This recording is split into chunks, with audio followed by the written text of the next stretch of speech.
everybody, my name is Farmer Phil, and in today's video we are going to let out cattle.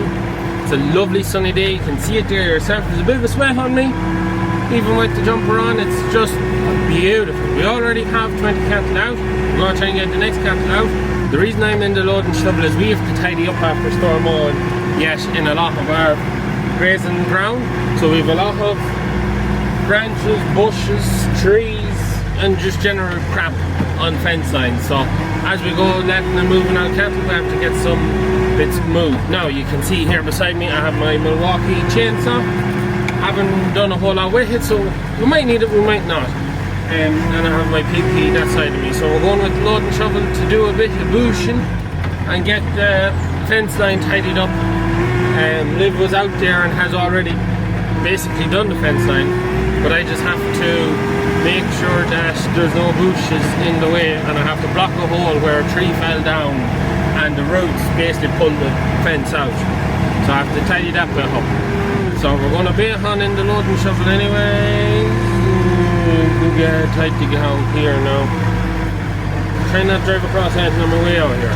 We're just out here on the red clover, so the block of ground that's beside the red clover. We're just checking that our fence line, any bits of trees and stuff that's on it, just clearing all that off. Liv has one paddock, or one field fence, there's 3 paddocks in it.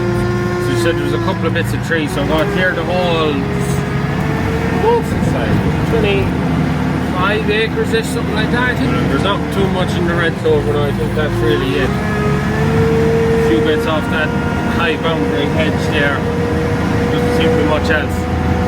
We have grass out here. And on this farm we have grass all over it, because we stopped grazing this farm in September last year with the intention of having early grass for early turnout. That's why we always like to get cattle out in February. Usually we'd have cattle out long by now, but just the start of February is just kind of hit and miss. But it seems to be picking up now. We'll start with 20. If the weather stays good, we'll put more out. We'll bring it up to a batch of 50 by the time they get to the ear. They're starting at the other end of this block, and they'll graze to here. They'll graze this off, we'll get slurry on it, we'll keep it for silage, and we'll start off a batch of calves where the bulls that will be letting out will be starting off. That's where we'll start a batch of calves off in mid-May-ish. So there'll be lots of time for it to have recovered by then. Yeah, the reason we always go and keep ground for early turnout is purely to get cattle out. There are 2 reasons. Cattle, always just getting them out early always just works nicely for us. Another reason is one of our whaling sheds is also a calf shed, so we have to have the cattle out. Trees right down here. They've said the next field now is there are a few bits, and then I have to go around and into another farm, the other side, which we've rented, to patch up a gap. I'm trying to mind my chainsaw, I just don't have a good spot to go. This is a tree I can see here. Everything else actually seems fine all the way down. Seems to not gone too bad now out here. It would be the farm out there, the fields out there are a bit higher than the ground here, so I'd say they might have got a bit of shelter. So I'm just going to shove this guy back if I can. I don't know what way this is. Definitely lots of ivy on it anyways. And just get him shoved back in sideways. I can tell it's the roots. I think it's it is an uprooted tree. So you can see my fence post there. Don't look too big. Let's see how I left that. It's an uprooted tree anyways. Looking like I'm going to have to use my chainsaw skills.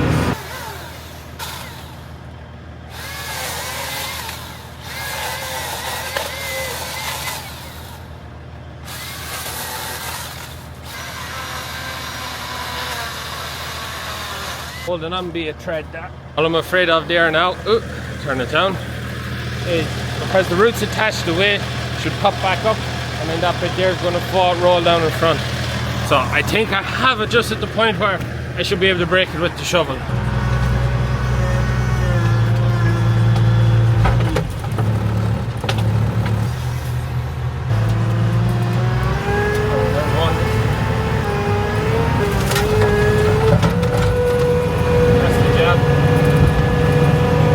to refix our wire, but that's not the end of the world. That's it. That's that hedge. I'll just drive the other one, but I think that's it. It's actually not too much here. So I have to refix that wire there. But the cattle weren't starting here, so we'll fix that when we move them. Starting on the paddock behind me there. So they have a good nice bit of a run there, probably 2-3 acres on it. And that is everything done in here. So this farm is basically ready to go. We'll come up with the gator to set up the solar fencer, power the fence here just to give it a direct big whack beside the cattle to get them back used to fences. And just make sure that what Liv has done is just double check it. When you let cattle out, you just want to double check things. So I'm going to go to the farm, the other side, and just start pushing back the murn hedge there where there's some trees have fallen the other way, and just tidy that up and basically just go around that the other farm there. That's the new farm, which is the other one I'm on about now. We'll keep going.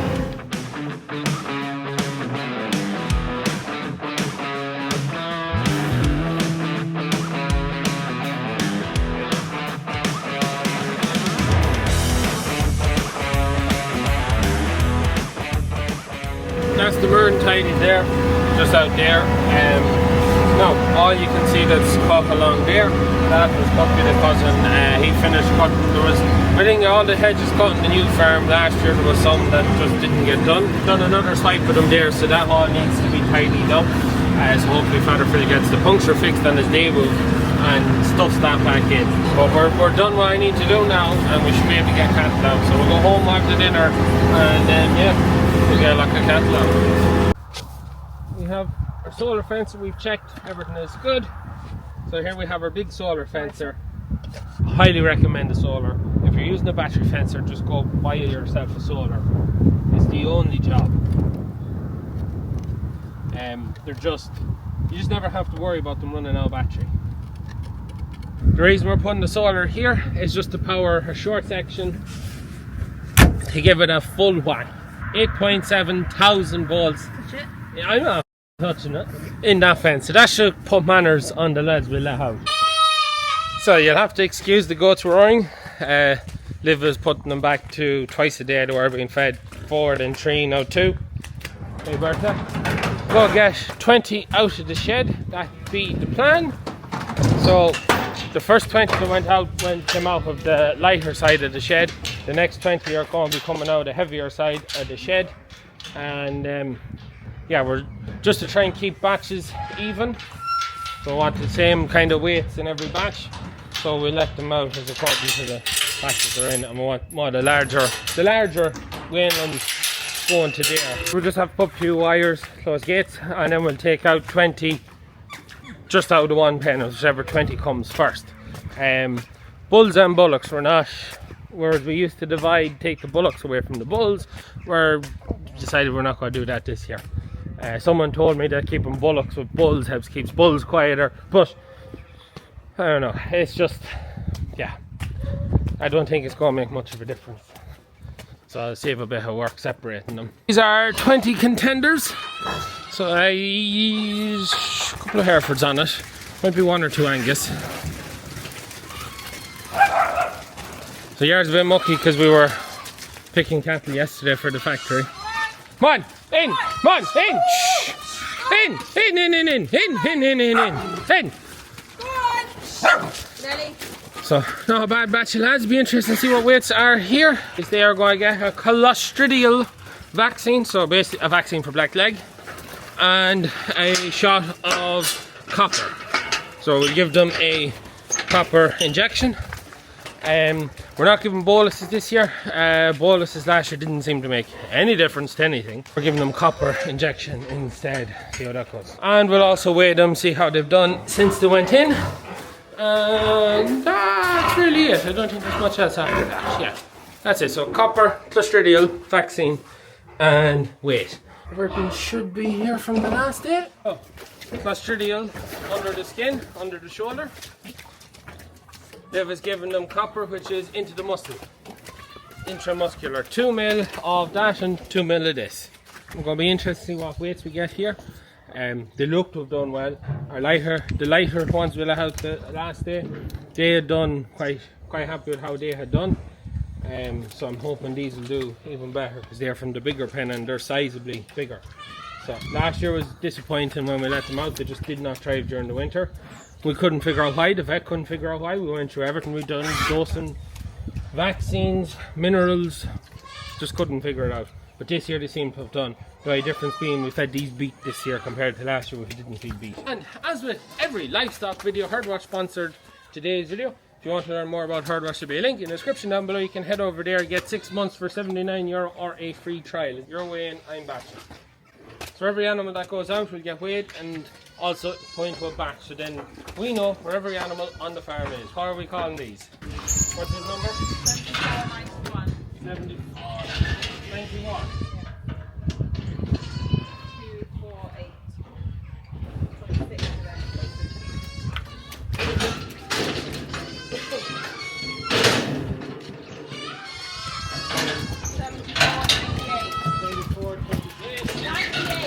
98. Yeah.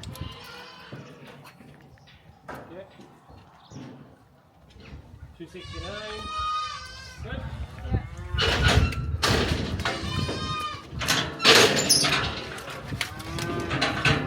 7508.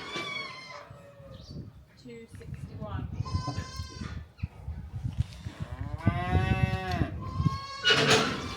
Next one's Angus. 4601. 267. Liv is admiring her goats in there.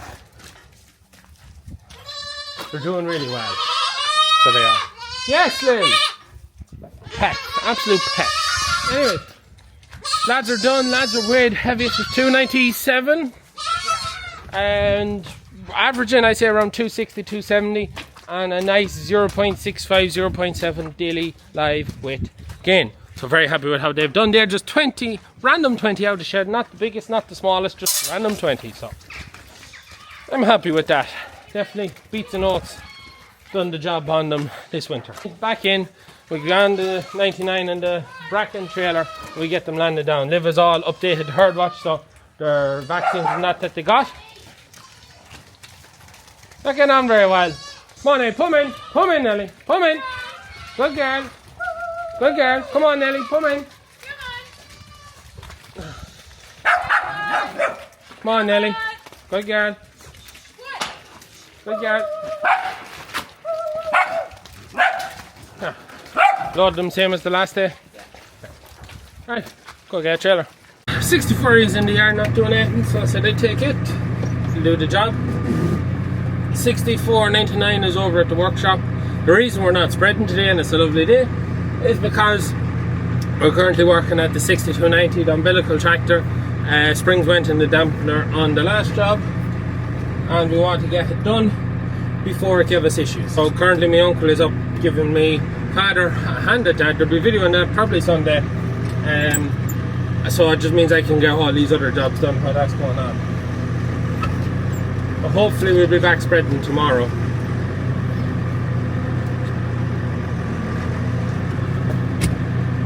So that's why we're not currently at slurry and we're letting out cattle instead. Right, that's the Bracken on. We'll get back into Liv. Good job right there. So 99 is over getting new track rod ends, and I think he might be getting the mud guards fixed on it.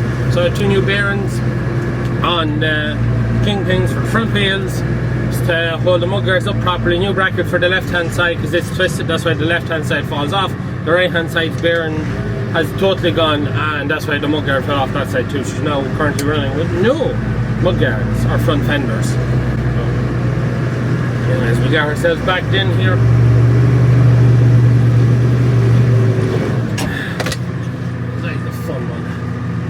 Although this Bracken is way easier to get backed into spots than the Lynch ever was.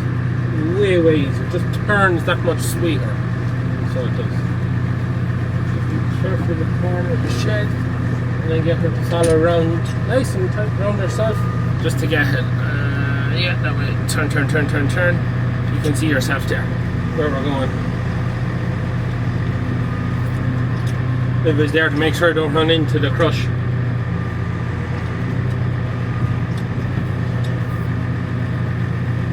Get her go back so far and then straighten her up. You can see both mirrors then. It's a bit easier.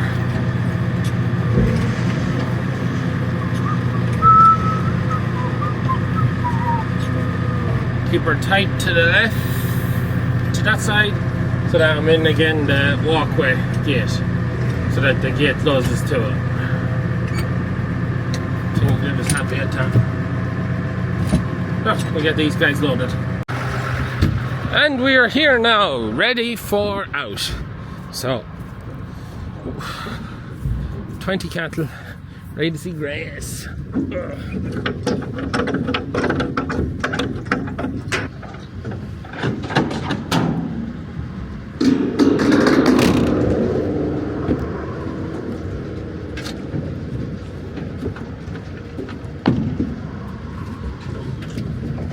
Boys. Here we go.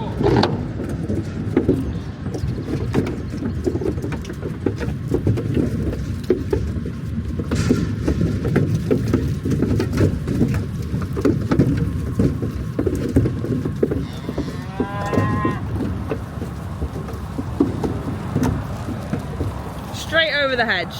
I better not go over the hedge. That is the boys out. So maybe after a week or so, if things are looking good, ground conditions, everything is working out, we'll add another 15 or 20 so to the batch as they move that way until we get to 50. Usually we run batches of 50, but it just depends on who's in sheds, who's in pens and stuff like that. But there's boys that'll be happy out. What do you think? Yeah. So it's time for me and Liv to bait on to the next job, get the next thing done. But the big thing is stock is going out. Happy cattle, seagrass for the first time since I think it was November-ish they were out. Yeah, drinker's full. Hopefully they don't go running through my fence. But there's 8,000 volts there. That should stop. If that does not stop them, then there is no hope for me for the year. That'll stop. That'll stop. It's great to see cattle out. And for anyone who's saying, oh, you're going to have to put them back in, it's too early, this is what we always do. We always try and go early. We always make sure we have grass ahead of them. We farm specifically in such a way that we take cattle off early in the winter so that we have grass to let cattle out early. So, and our cattle are lighter. But them guys, I'm happy with how they've done. Anyways, if you have any questions, anything like that, let me know in the comments down below. That is it from me and the hard working Liv. The one that does all the work. I'm just the bollocks with the camera. But anyways, that is it from us. Please like and subscribe to the channel. Videos every Tuesday, Thursday and Sunday in case you can't hear it. That's it from us. Good luck.